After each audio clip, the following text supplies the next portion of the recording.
ನೋಡಿ, ದರ್ಶನ್ ವಿರುದ್ಧ ಸಲ್ಲಿಸಿದಂತಹ charge sheet 3991 ಪುಟಗಳು, ಬರೋಬ್ಬರಿ 231 ಸಾಕ್ಷ್ಯ, 91 ಹೇಳಿಕೆಗಳು, ಇವೆಲ್ಲವೂ ಕೂಡ ಬೆಚ್ಚಿ ಬೀಳಿಸುವಂಥದ್ದಿದೆ. ಇದೀಗ ಅದರ ಸೀಕ್ರೆಟ್ ರಿವೀಲ್ ಆಗ್ತಾ ಇದೆ. ಚಾರ್ಜ್ ಶೀಟ್ನಲ್ಲಿ ಏನೇನಿದೆ ಅನ್ನೋದು ಇದೀಗ ಗೊತ್ತಾಗ್ತಾ ಇದೆ. ವಿಸ್ತಾರ ನ್ಯೂಸ್ನಲ್ಲಿ ಚಾರ್ಜ್ ಶೀಟ್ನಲ್ಲಿ ಏನೇನಿದೆ, ಯಾವ್ಯಾವ ಅಂಶಗಳಿದೆ, ಅದೆಲ್ಲವೂ ಕೂಡ ಸಿಗ್ತಾ ಇದೆ. ಅದರ ಡೀಟೇಲ್ಸ್ ಅನ್ನು ನಿಮ್ಮ ಮುಂದೆ ನಾನ್ ಸ್ಟಾಪ್ ಲೈವ್ ಕವರೇಜ್ ನಿಮ್ಮ ಮುಂದೆ. ದರ್ಶನ್ ವಿರುದ್ಧ ಚಾರ್ಜ್ ಶೀಟ್ನಲ್ಲಿ ಬೆಚ್ಚಿ ಬೀಳಿಸುವಂತಹ ಅಂಶಗಳಿದಾವೆ. ರೇಣುಕಾಸ್ವಾಮಿಯ ಕೊಲೆಯ ಕರಾಳತೆಯನ್ನ ಆ ದೋಷಾರೋಪ ಪಟ್ಟಿ ಬಿಚ್ಚಿಡ್ತಾ ಇದೆ. ಹೇಳದ್ನಲ್ಲ, 3991 ಪುಟ, ಅದರ ರಹಸ್ಯ ಬಟ ಬಯಲಾಗ್ತಾ ಇದೆ. ವಿಸ್ತಾರ ನ್ಯೂಸ್ಗೆ ಡಿ ಗ್ಯಾಂಗ್ ವಿರುದ್ಧದ ಚಾರ್ಜ್ ಶೀಟ್ ಲಭ್ಯ ಆಗಿದೆ. ರೇಣುಕಾಸ್ವಾಮಿಯ ಕೊಲೆ ಬಗ್ಗೆ ಕಂಪ್ಲೀಟ್ ಮಾಹಿತಿ ಅದರಲ್ಲೊಳಗಿದೆ. ಏನೇನಿದೆ ಚಾರ್ಜ್ ಶೀಟ್ನಲ್ಲಿ ಅನ್ನೋದು ವಿಸ್ತಾರ ನ್ಯೂಸ್ಗೆ ಸಿಕ್ಕಿದೆ. ಈಗಾಗಲೇ ಕೆಲವೊಂದಿಷ್ಟು ಅಂಶಗಳನ್ನ ನೋಡಿದ್ದೀರಿ. ಏನೇನಿದೆ ಅಂತ, ಆರೋಪಿಗಳ ಸ್ವಇಚ್ಛಾ ಹೇಳಿಕೆ, ಅದರಲ್ಲೂ ದರ್ಶನ್ ಏನೇನು ಸ್ವಇಚ್ಛಾ ಹೇಳಿಕೆಗಳನ್ನ ಕೊಟ್ಟಿದ್ದಾನೆ. ಈ ಪ್ರಕರಣದ A1 ಪವಿತ್ರ ಗೌಡ ಏನೇನು ಸ್ವಇಚ್ಛಾ ಹೇಳಿಕೆಗಳನ್ನ ಕೊಟ್ಟಿದ್ದಾಳೆ. ಜೊತೆಗೆ ಈ ಕಿಡ್ನಾಪ್ ಸಂಬಂಧ ಯಾವ ರೀತಿ ಒಂದು ಚಕ್ರ ವ್ಯೂಹವನ್ನೇ ಹೆಣೆದಿದ್ರಲ್ಲ, ಆ ಸಂಬಂಧದ ಬಗ್ಗೆಯೂ ಕೂಡ ರಿವೀಲ್ ಆಗ್ತಾ ಇದೆ. ನೋಡಿ, ರೇಣುಕಾಸ್ವಾಮಿಯನ್ನ ಕರೆತನ್ನಿ ಅಂತ ಹೇಳಿದ್ಯಾರು? ದರ್ಶನ್, ಬೇರೆ ಯಾರು ಅಲ್ಲ, ಇದೇ ದರ್ಶನ್. ಮೊದಲಿಗೆ ಆ ಇನ್ಸ್ಟಾಗ್ರಾಮ್ ಖಾತೆ ಯಾರ್ದು, ಆತನನ್ನ ಫಾಲೋ ಮಾಡಿ ಅಂತ ಹೇಳಿ ಪವನ್ ಅದರ ನೇತೃತ್ವವನ್ನು ವಹಿಸಿಕೊಂಡು ಕಂಪ್ಲೀಟ್ ಆಗಿ ಪ್ಲಾನ್ ಮಾಡ್ತಾನೆ. ಚಿತ್ರದುರ್ಗದಲ್ಲಿ ಈತ ಇದ್ದಾನೆ ಅನ್ನೋದನ್ನ ಕನ್ಫರ್ಮ್ ಮಾಡಿಕೊಂಡು ಅಲ್ಲಿಂದ ಬೆಂಗಳೂರಿಗೆ ಹೆಂಗೆ ಕರ್ಕೊಂಡು ಬರಬೇಕು ಅನ್ನೋದರ ಕುರಿತಾಗಿ ಪಕ್ಕಾ ಪ್ಲಾನ್ ಮಾಡ್ಕೊಳ್ತಾನೆ. ಇದಕ್ಕೆಲ್ಲ ಆದೇಶ ಕೊಟ್ಟಿದ್ದೆ ದರ್ಶನ್. ಕರ್ಕೊಂಬಣ್ಣಿ ಅವನ ಅಂತ ಹೇಳಿದ್ದು ದರ್ಶನ್. ಚಿತ್ರದುರ್ಗದ ಫ್ಯಾನ್ಸ್ಗಳನ್ನ ಬಳಸ್ಕೊಂಡು ಕರ್ಕೊಂಬನ್ನಿ ಅಂತೇಳಿ ಸೂಚನೆ ಕೊಡ್ತಾನೆ ದರ್ಶನ್. ಚಿತ್ರದುರ್ಗದಲ್ಲಿರುವಂತಹ ನಮ್ಮ ಅಭಿಮಾನಿಗಳನ್ನ ಬಳಸ್ಕೊಂಡು ಹೆಂಗಾದ್ರೂ ಮಾಡಿ ಅವನನ್ನ ಕರ್ಕೊಂಬನ್ನಿ ಹಿಂಗಂತ ಹೇಳಿದ್ದು ದರ್ಶನ್. ಬಿಡಬೇಡಿ, ಕರ್ಕೊಂಬನ್ನಿ, ಸರಿಯಾಗಿ ಬುದ್ಧಿ ಕಲಿಸ್ಬೇಕು ಅವನಿಗೆ, ಹೀಗಂತ ಆದೇಶ ಕೊಟ್ಟಿರ್ತಾನೆ ದರ್ಶನ್. ರೇಣುಕಾಸ್ವಾಮಿಯ ಕೊಲೆ ಆರೋಪಿ ಅಭಿಮಾನಿಗಳನ್ನ ಬಳಸ್ಕೊಳ್ಳಿ, ಚಿತ್ರದುರ್ಗದ ಫ್ಯಾನ್ಸ್. ಒಬ್ಬನನ್ನ ಕಿಡ್ನಾಪ್ ಮಾಡಿ ಕರ್ಕೊಂಡು ಬಂದು ಹಲ್ಲೆ ಮಾಡೋದಕ್ಕೆ ಫ್ಯಾನ್ಸ್ಗಳನ್ನ ಬಳಸ್ಕೊಂಡ್ಬಿಟ್ರ, ತಮ್ಮ ಸೆಲೆಬ್ರಿಟಿಗಳನ್ನ ಬಳಸ್ಕೊಂಡ್ಬಿಟ್ರ. 10 ವರ್ಷದಿಂದ ನಾನು ಮುಂದೆ ಹೇಳ್ತೀನಿ ಈ ಸಂಬಂಧ, ಅಂದ್ರೆ ಸ್ವಇಚ್ಛಾ ಹೇಳಿಕೆಗಳನ್ನ ಏನೇನು ಕೊಟ್ಟಿದ್ದಾರೆ ಅಂತ. ದರ್ಶನ್ ಏನೇನು ಸ್ವಇಚ್ಛಾ ಹೇಳಿಕೆಗಳನ್ನ ಕೊಟ್ಟಿದ್ದಾನೆ, ಜೊತೆಗೆ ಪವಿತ್ರ ಗೌಡ ಏನೇನು ಸ್ವಇಚ್ಛಾ ಹೇಳಿಕೆಗಳನ್ನ ಕೊಟ್ಟಿದ್ದಾಳೆ. ಅದರಲ್ಲೂ ಈ ಕಿಡ್ನಾಪ್ ಇದೆಯಲ್ಲ, ಒಂದು ಸೀರಿಯಸ್ ತೆಗೆಬಹುದು ಅನ್ನೋ ತರ ಇದೆ. ಹಂಗಿದೆ ಚಾರ್ಜ್ ಶೀಟ್ ನಲ್ಲಿ ಇರುವಂತಹ ಅಂಶಗಳು. ನೋಡಿ, ಈ ಚಾರ್ಜ್ ಶೀಟ್ ನಲ್ಲಿ ಇರುವಂತಹ ಒಂದೊಂದು ಅಂಶಗಳನ್ನ ನೀವು ಗಮನಿಸ್ತಾ ಹೋದ್ರೆ ಒಂದು ಸೀರಿಯಸ್ಸೇ ಮಾಡಬಹುದು. ಹಂಗಿದೆ, ಒಂದು ಬುಕ್ಕೆ ಬರೀಬಹುದು. ಆ ರೀತಿಯಾಗಿ ರಣರೋಚಕವಾಗಿದೆ. ಈ ಚಾರ್ಜ್ ಶೀಟ್ ನಲ್ಲಿ ಬಹುದೊಡ್ಡ ರಹಸ್ಯ ಅಂತಂದ್ರೆ ಏನು ಗೊತ್ತಾ? ಆತನನ್ನ ಕಿಡ್ನಾಪ್ ಮಾಡಿದ್ದು, ಆತ ಯಾರು ಅನ್ನೋದನ್ನ ಕಂಡು ಹಿಡಿಯೋದರ ಜೊತೆಗೆ ಚಿತ್ರದುರ್ಗದಿಂದ ಕಿಡ್ನಾಪ್ ಮಾಡೋದಕ್ಕೆ ಫ್ಯಾನ್ಸ್ಗಳನ್ನ ಬಳಸ್ಕೊಳ್ಳಿ ಹೀಗಂತ ದರ್ಶನ್ ಆರ್ಡರ್ ಮಾಡೋದು.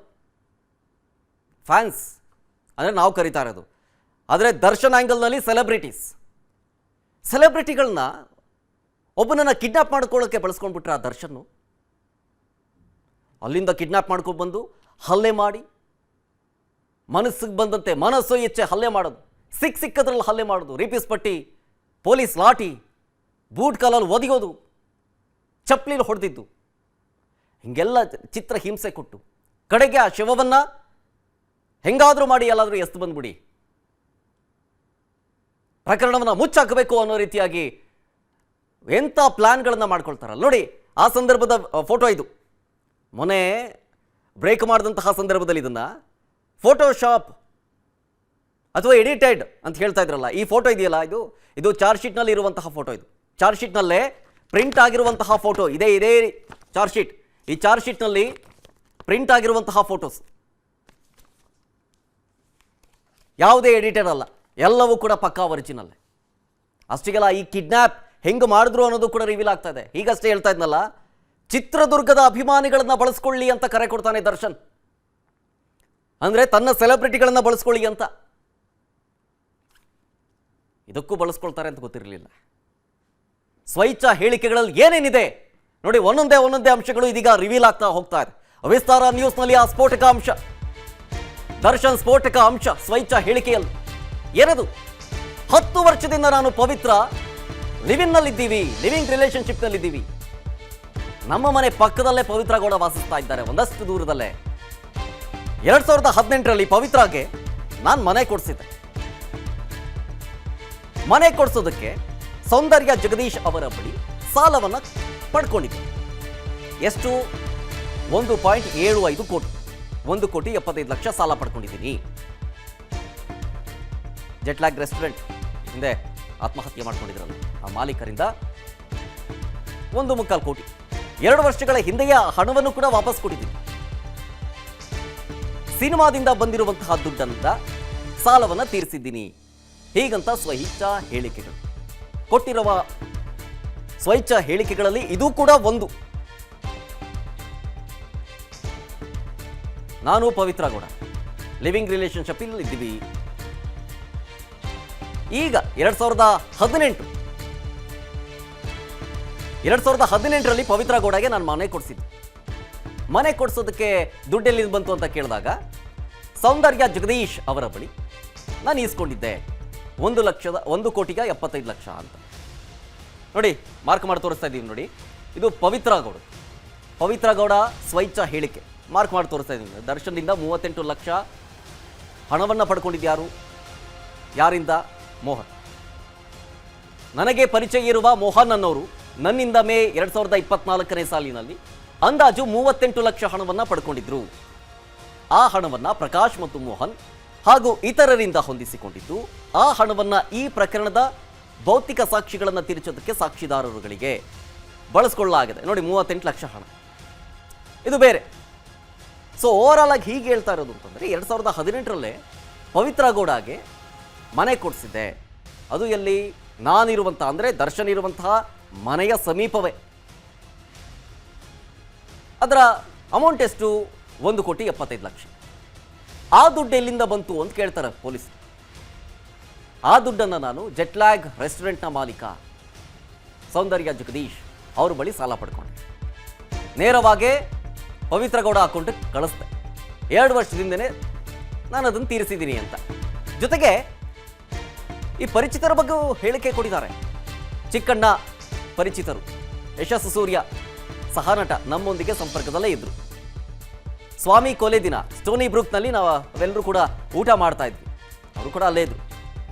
ಆಗ ಪವನ ಬರ್ತಾನೆ, ಪವನ ಆತನಿಂದ ಕರೆ ಬರುತ್ತೆ,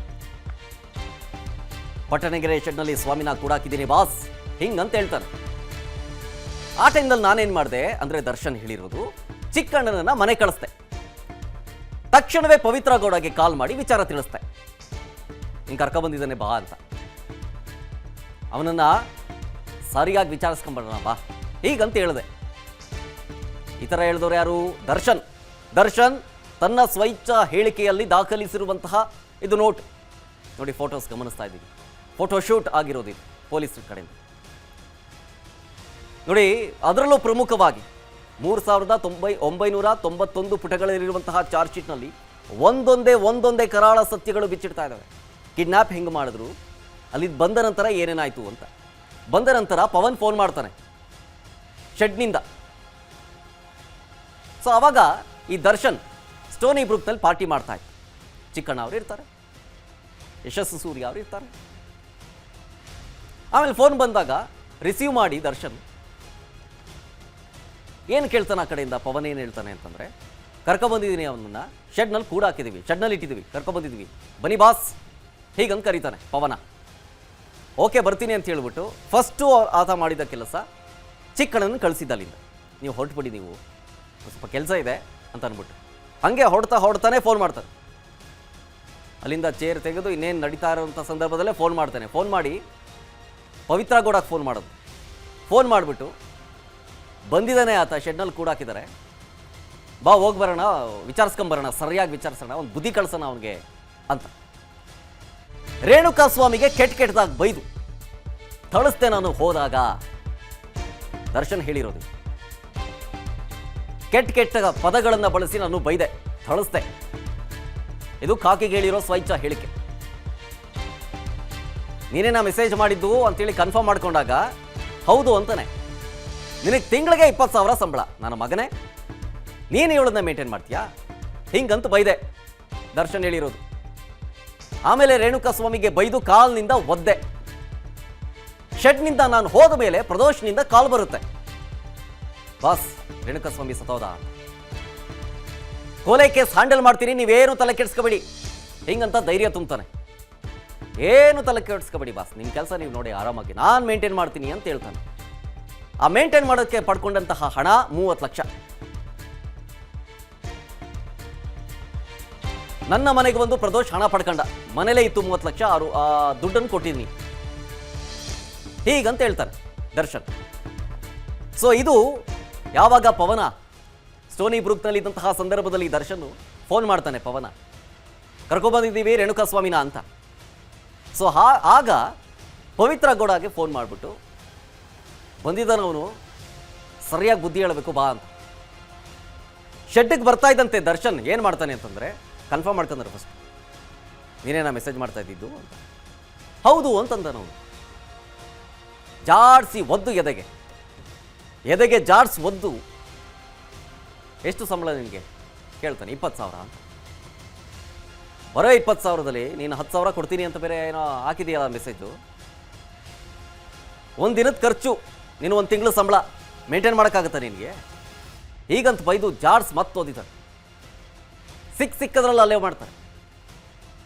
ಜೊತೆಗೆ ಪಕ್ಕದಲ್ಲಿದ್ದ ಪವಿತ್ರ ಗೌಡ ಹೊಡಿರಿ ಕಿಲಿಂ ಅಂತಿದ್ದೇ ತಡ ರೊಚ್ಚಿಗೆದ್ದು ಬಿಡ್ತಾನೆ ದರ್ಶನ್. ಎರ್ರ ಬಿರಿ ಬಾರಿಸ್ಬಿಡ್ತಾನೆ. ನೋಡಿ ನೆಕ್ಸ್ಟ್ ಪ್ರದೋಷ್, ವಿನಯ್, ನಾಗರಾಜ್ ಮತ್ತು ಲಕ್ಷ್ಮಣ್ ಎಲ್ಲರೂ ಬಂದಿದ್ರು. ಎಲ್ಲ ಹಣವನ್ನ ಬ್ಯಾಗ್ನಲ್ಲಿ ಹಾಕ್ಕೊಟ್ಟೆ. ಇದು ಮುಂದುವರೆದ ಭಾಗ. ಕೊಲೆ ಆದಮೇಲೆ ಮುಚ್ಚಿಸ್ತೀನಿ ಅಂತ ಧೈರ್ಯ ಕೊಡ್ತಾನಲ್ಲ, ಹಾಗೆ ಎಲ್ಲ ಹಣವನ್ನ ಬ್ಯಾಗಲ್ಲಿ ಹಾಕ್ಕೊಟ್ಟೆ, ಅಂದರೆ 30 ಲಕ್ಷ ಹಣ. ಎಲ್ಲರೂ ಹೋದ ಮೇಲೆ ವಿನಯ್ ಕೂಡ ಮನೆಗೆ ಬಂದಿದ್ದ. ಆಮೇಲೆ ಎಲ್ಲ ಏನೇನು ನಡೀತು ಅಂತ ವಿಚಾರವನ್ನು ಹೇಳಿದ ಮೇಲೆ 10 ಲಕ್ಷ ಪಡೆದ, 10 ಲಕ್ಷ ಇಸ್ಕೊಂಡ. ಅಂದರೆ 40 ಲಕ್ಷ ಕೊಟ್ಟಿದ್ದೀನಿ ಈ ಕೇಸ್ ಹ್ಯಾಂಡಲ್ ಮಾಡೋಕ್ಕೆ. ಸಾಕ್ಷಿಗಳ ನಾಶಕ್ಕೆ ಸ್ನೇಹಿತರಿಂದ 38 ಲಕ್ಷ ಸಾಲ ಪಡ್ಕೊಂಡೆ. ಆ 38 ಲಕ್ಷ ಯಾರು ಕೊಟ್ಟವರು ಅಂತ ಕೇಳ್ತಾರೆ. ಮೋಹನ್ ರಾಜ್ ಎಂಬಾತನ ಸ್ನೇಹಿತನ ಇಂದ ಸಾಲವನ್ನು ಪಡ್ಕೊಂಡೆ ಅಂತ. ಸೊ ಭೌತಿಕ ಸಾಕ್ಷ್ಯಗಳನ್ನು ತೀರಿಸೋದಕ್ಕೆ ಈ ಹಣವನ್ನು ಬಳಸಿದ್ದೀನಿ ಅಂತ ಸ್ವೈಚ್ಛ ಹೇಳಿಕೆಯಲ್ಲಿ ಕೊಟ್ಟಿರೋದು. ಇದು ಸ್ವೈಚ್ಛ ಹೇಳಿಕೆಯಲ್ಲಿ ದಾಖಲಾಗಿರುವಂತಹ ಅಂಶಗಳು. ಈ ಕೇಸನ್ನು ಮುಚ್ಚಾಕೋದಕ್ಕೆ ಯಾವಾಗ ಈ ಪ್ರದೋಷ ನಾನು ಹ್ಯಾಂಡ್ಲ್ ಮಾಡ್ತೀನಿ ಬಾಸ್, ನೀವು ತಲೆ ಕೆಡಿಸ್ಕೋಬೇಡಿ, ನೀವು ಆರಾಮಾಗಿ ನಿಮ್ಮ ಕೆಲಸ ಮುಗಿಸ್ಕೊಂಡು ಹೋಗಿ ಅಂತ ಹೇಳ್ತಾರೆ. ಹಣ ಬೇಕಲ್ಲ, 30 ಲಕ್ಷ ಕೊಡ್ತಾರೆ ಫಸ್ಟ್, ಆಮೇಲೆ ಮತ್ತಿನ್ನೊಂದು 10 ಲಕ್ಷ ಕೊಡ್ತಾರೆ. ಅದರಲ್ಲಿ 38 ಲಕ್ಷ ಯಾರ ಹತ್ರ ಪಡ್ಕೊಳ್ಳೋದು? ಮೋಹನ್ ರಾಜ್ ಆತನ ಸ್ನೇಹಿತನಿಂದ 38 ಲಕ್ಷ ಪಡ್ಕೊತಾರೆ. ನೋಡಿ, ಇದು ಸ್ವೈಚ್ಛ ಹೇಳಿಕೆ, ದರ್ಶನ್ನ ಮುಂದುವರಿದ ಸ್ವೈಚ್ಛ ಹೇಳಿಕೆ. ಇದರಲ್ಲಿ ಎಲ್ಲವೂ ಕೂಡ ಅಡಗಿದೆ. ನಾನು ಪೊಲೀಸರ ಮುಂದೆ ನನ್ನ ಮುಂದುವರೆದ ಹೇಳಿಕೆಯನ್ನು ಕೊಡ್ತಾ ಇದ್ದೀನಿ. 9ನೇ ತಾರೀಕು ಭಾನುವಾರ ಸಂಜೆ 4 ಗಂಟೆಗೆ ಶೂಟಿಂಗ್ಗೆ ಹೋಗಿದ್ದ ಟೈಮ್ನಲ್ಲಿ ಈ ಪ್ರಕರಣದ ಭೌತಿಕ ಸಾಕ್ಷ್ಯಗಳನ್ನು ತೀರಿಸೋದಕ್ಕೆ, ಸಾಕ್ಷಿದಾರರುಗಳಿಗೆ ಆಸೆ ಆಮೇಶ ಒಡ್ಡೋದಕ್ಕೆ ಮನೆಯಲ್ಲಿದ್ದ 3 ಲಕ್ಷ ಹಣವನ್ನು ತೆಗೆದುಕೊಂಡು ಹೋಗಿದ್ದೆ. ಅಂದ್ರೆ ಈ ಪ್ರಕರಣವನ್ನು ಕಂಪ್ಲೀಟ್ ಆಗಿ ಮುಚ್ಚಾಕೋದಕ್ಕೆ ಹಣದ ವ್ಯವಹಾರ ಕೂಡ ಆಗಿದೆ. ಹಣದ ವ್ಯವಹಾರ ಕೂಡ ಆಗಿದೆ. ಹತ್ತತ್ರ 40 ಲಕ್ಷ ಹಣ. ಪಾಪ ಅದರಲ್ಲೂ 15 A15 A16 A17 ಈ ಆರೋಪಿಗಳು, ಅವರನ್ನ ಹಿಂಗಾದ್ರೂ ಮಾಡಿ ಸರೆಂಡರ್ ಮಾಡಿಸ್ಬಿಡ್ತಾರೆ, ಒಪ್ಪಿಸ್ಬಿಟ್ಟು. ಅವರೆಲ್ಲರೂ ಬೆಂಗಳೂರಿನವರೇ. ಇದಕ್ಕೆ ಚಿತ್ರದುರ್ಗದ ಲಿಂಕ್ ಕೊಡಬೇಕಲ್ಲ, ಇಲ್ಲಾಂದರೆ ಪೊಲೀಸರು ನಂಬೋದಿಲ್ಲ. ಈ ಸತ್ತವನು ಚಿತ್ರದುರ್ಗದವನು, ಕೊಲೆ ಮಾಡಿದವರು ಬೆಂಗಳೂರವರು, ಹೆಂಗ್ ಲಿಂಕು ಅಂತ ಕೇಳ್ಬಿಡ್ತಾರೆ, ಡೌಟ್ ಬರುತ್ತೆ. ಹಾಗಾಗಿ ರಾಘವೇಂದ್ರ ದರ್ಶನ್ ಅಭಿಮಾನಿಗಳ ಸಂಘದ ಅಧ್ಯಕ್ಷ, ಆತನನ್ನು ಕೂಡ ಫಿಟ್ ಮಾಡಿಸ್ತಾರೆ ಇದರಲ್ಲಿ. ಅವನು ಮೊದಲಿಗೆ ಒಪ್ತಿರ್ಲಿಲ್ಲ, ಆಮೇಲೆ ಒಪ್ಪಿಸ್ಬಿಡ್ತಾರೆ. ಫೈನ್, ಮುಂದುವರೆದ ಭಾಗ. ಕೊಲೆ ಮರುದಿನ ಏನಾಯ್ತು? ದರ್ಶನ್ ಹೇಳ್ತಾ ಇರೋದು, ನಾನು ಶೂಟಿಂಗ್ನಲ್ಲಿ ಭಾಗಿಯಾಗಿದ್ದೆ. ಅವಾಗ ನೀವು ಟೆನ್ಷನ್ ತಗೋಬೇಡಿ ಬಾಸ್, ಆರಾಮಾಗಿ ಕೆಲ್ಸಕ್ಕೆ ಹೋಗಿ, ನಾವೆಲ್ಲ ನೋಡ್ಕೊಳ್ತೀವಿ. ನೆನಪಿದೆಯಾ ಈ ಮಾತು? ಪ್ರದೋಷ್ ಹೇಳಿದ್ದು ಮೊನ್ನೆ ನಾವೇ ಹೇಳಿದ್ವಿ, ನೀವೆಲ್ಲ ಸುಳ್ಳು ಅಂತ ಹೇಳ್ತಾ ಇದ್ರಿ. ಚಾರ್ಜ್ ಶೀಟ್ನಲ್ಲಿ ಇರೋದು ಸಾರ್, ನೀವು ಕೆಲ್ಸಕ್ಕೆ ಹೋಗಿ ಅಂತ ಹೇಳಿದ್ದಕ್ಕೆ ನಾನು ಶೂಟಿಂಗ್ ಹೋದೆ. ಆಮೇಲೆ ಯಾರನ್ನಾದರೂ ಕೇಸಲ್ಲಿ ಫಿಟ್ ಮಾಡಿಸೋದಾಗಿ ಹೇಳಿಕೆಯನ್ನು ಕೊಡ್ತಾರೆ. ಇನ್ನೂ ಹೆಚ್ಚಿನ ಹಣ ಬೇಕಾಗುತ್ತೆ ಅಂತ ಎಲ್ಲರೂ ಕೂಡ ಹೇಳಿದರು. ರೇಣುಕಾಸ್ವಾಮಿ ಕೊಲೆ ನಂತರ ನಾನು ಹೋಗಿದ್ದು ಮೈಸೂರಿಗೆ.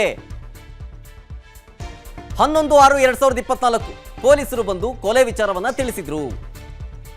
ಮರ್ಡರ್ ವಿಚಾರವನ್ನ ತಿಳಿಸಿ ನನ್ನನ್ನ ಕರ್ಕೊಂಡು ಹೋಗಿದ್ದಾರೆ.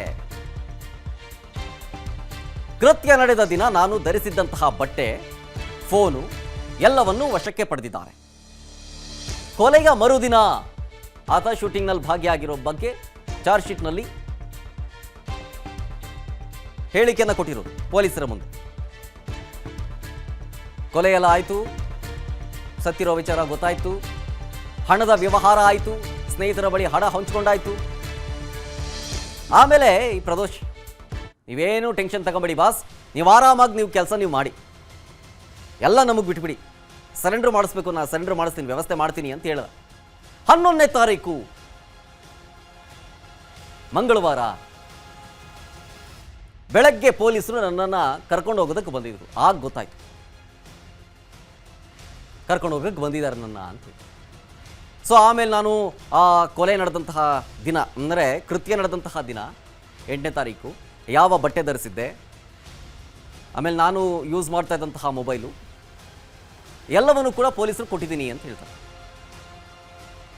ಈ ಕೊಲೆ ವಿಚಾರದ ಬಗ್ಗೆ ಪೊಲೀಸರು ಬಂದು ನನಗೆ ತಿಳಿಸ್ತಾರೆ. ಕನ್ಫರ್ಮ್ ಆಗಿದೆ, ಹಿಂಗೆ ಸರೆಂಡರ್ ಆಗೋಕ್ಕೆ ಬಂದಿದ್ದವರು ನಿಮ್ಮ ಹೆಸರು ಬಾಯಿ ಬಿಟ್ಟಿದ್ದಾರೆ ಅಂತ ಹೇಳ್ತಾರೆ. ಆ ವಿಚಾರ ತಿಳಿಸ್ಬಿಟ್ಟು ನನ್ನನ್ನು ಕರ್ಕೊಂಡು ಹೋಗ್ತಾರೆ ಅಲ್ಲಿಂದ, ಮೈಸೂರಿಂದ.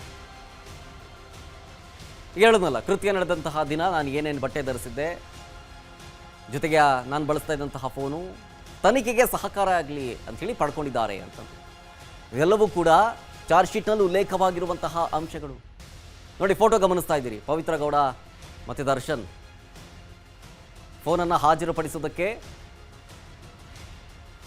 ಫೋನನ್ನು ಹಾಜರುಪಡಿಸುವಂತಹ ಸಂದರ್ಭದ ಫೋಟೋ ಇದು. ಇದೆಲ್ಲವೂ ಕೂಡ ದಾಖಲೆ ಬೇಕಾಗುತ್ತೆ ಕೋರ್ಟ್ಗೆ. ಆರೋಪಿಗಳ ಮೊಬೈಲು, ಸ್ವಾಮಿ ನಮ್ಮ ವಶದಲ್ಲಿದೆ, ಇದಕ್ಕೆ ಸಂಬಂಧಪಟ್ಟಂತೆ ಫೋನ್ ಇದೆ, ಇದಕ್ಕೆ ಸಂಬಂಧಪಟ್ಟಂತೆ ವಶಕ್ಕೆ ತೆಗೆದುಕೊಳ್ತಾ ಇದ್ದಂತಹ ಸಂದರ್ಭದಲ್ಲಿ ಫೋಟೋ ಸಾಕ್ಷೀಕರಿಸುತ್ತೆ. ಇದೆಲ್ಲವೂ ಕೂಡ ಅನುಕ್ಷಣದ ಸುದ್ದಿಗಳಿಗಾಗಿ ವಿಸ್ತಾರ ನ್ಯೂಸ್ ಯೂಟ್ಯೂಬ್ ಚಾನೆಲ್ ಸಬ್ಸ್ಕ್ರೈಬ್ ಮಾಡಿ. ಹೊಸ ಸುದ್ದಿಗಳ ನೋಟಿಫಿಕೇಶನ್ಗಾಗಿ ಬೆಲ್ ಐಕಾನ್ ಕ್ಲಿಕ್ ಮಾಡಿ. ಲೇಟೆಸ್ಟ್ ಅಪ್ಡೇಟ್ಸ್ಗಾಗಿ www.vistaranews.com ವೆಬ್ಸೈಟ್ಗೆ ವಿಸಿಟ್ ಮಾಡಿ. ಅಂಗೈಯಲ್ಲೇ ಜಗತ್ತಿನ ಸುದ್ದಿ ತಿಳಿಯಲು ವಿಸ್ತಾರ ನ್ಯೂಸ್ ಕನ್ನಡ ಆಪ್ ಡೌನ್ಲೋಡ್ ಮಾಡಿ.